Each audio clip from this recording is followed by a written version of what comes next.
Medic suggestion. This is रूपा यादव।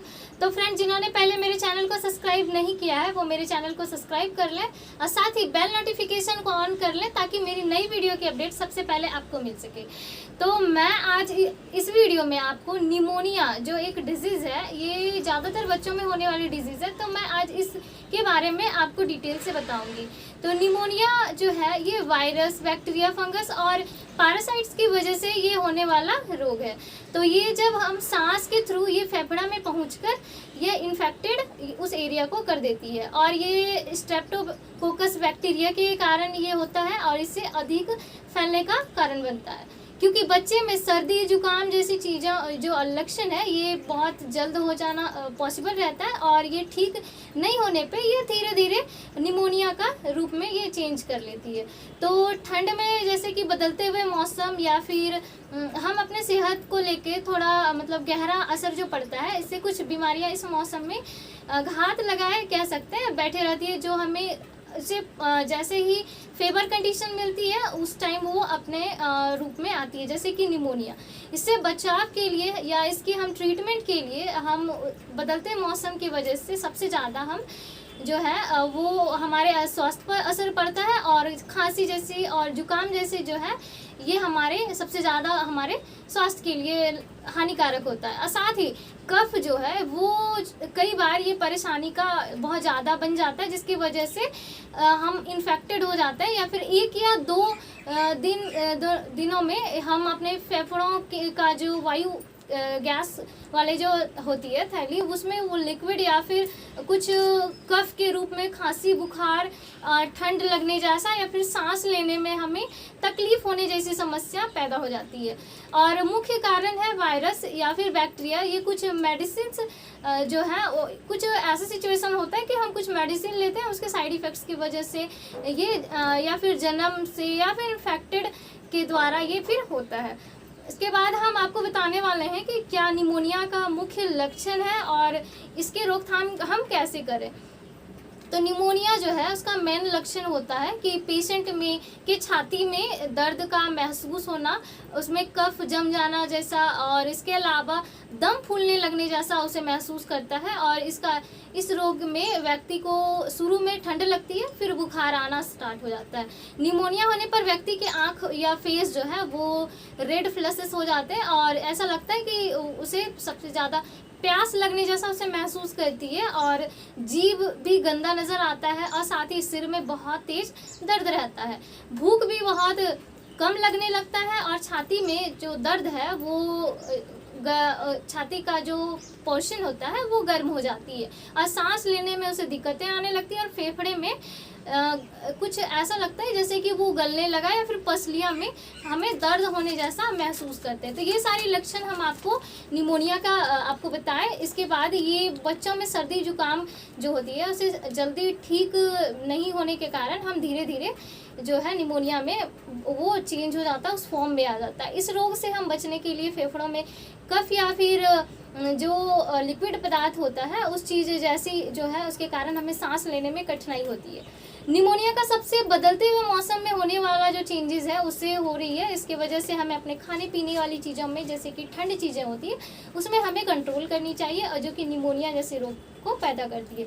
जिन लोगों में जो इम्यून पावर होती है सिस्टम का वो अगर वीक होता है तो निमोनिया बहुत जल्दी कैचेस करने की क्षमता होती है, कैपेसिटी होती है। इसकी वजह से हमें अपनी ठंडी चीज़ों से हमें दूरी बना लेनी चाहिए। बैक्टीरिया के कारण होने वाला जो निमोनिया रोग होता है ये 2 या 4 वीक में हम ठीक हो सकते हैं।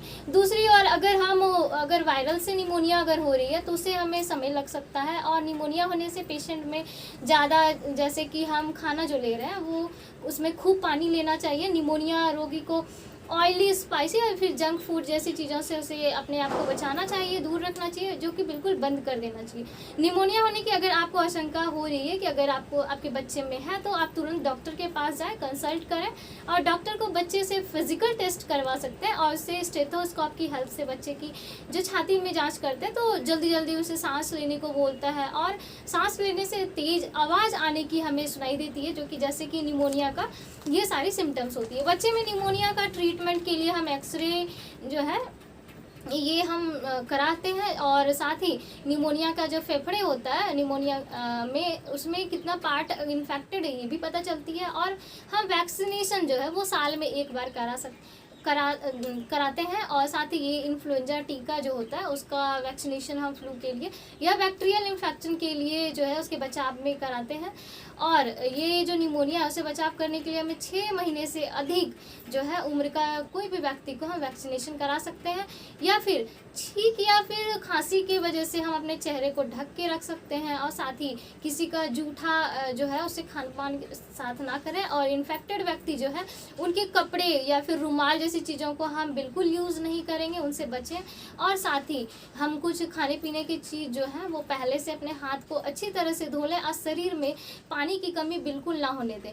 इस वजह से हम अपने पेशेंट से दूर रखें ताकि गर्म जो होता है मौसम उसकी वजह से हमें अपनी लाइफ को अच्छे से निमोनिया की वजह से हम ठीक कर सकते हैं।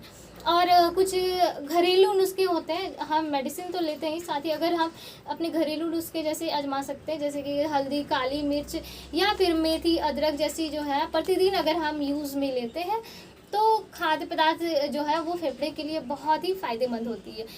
तिल का जो बीज होता है उसमें निमोनिया का ट्रीटमेंट में बहुत ही हेल्पफुल होता है। जैसे कि 300 ml अगर हम पानी में 15 ग्राम अगर तिल के बीज को हम अगर ले रहे हैं तो ये एक चुटकी या फिर हम एक चुटकी साधारण नमक के साथ अगर चम्मच जो शहद है अगर वो भी ले रहे हैं, और साथ ही अगर हम अलसी मिलाकर प्रतिदिन लेने से हमारे फेफड़े का जो कफ होता है वो बाहर निकल जाता है। अदरक का रस लेने से, अदरक या फिर उसे सिर्फ चखने से उससे हमें निमोनिया से आराम मिलती है। और साथ ही थोड़े से गुनगुने पानी लेकर हम साथ में शहद मिलाकर लेने से हमें लाभदायक होता है।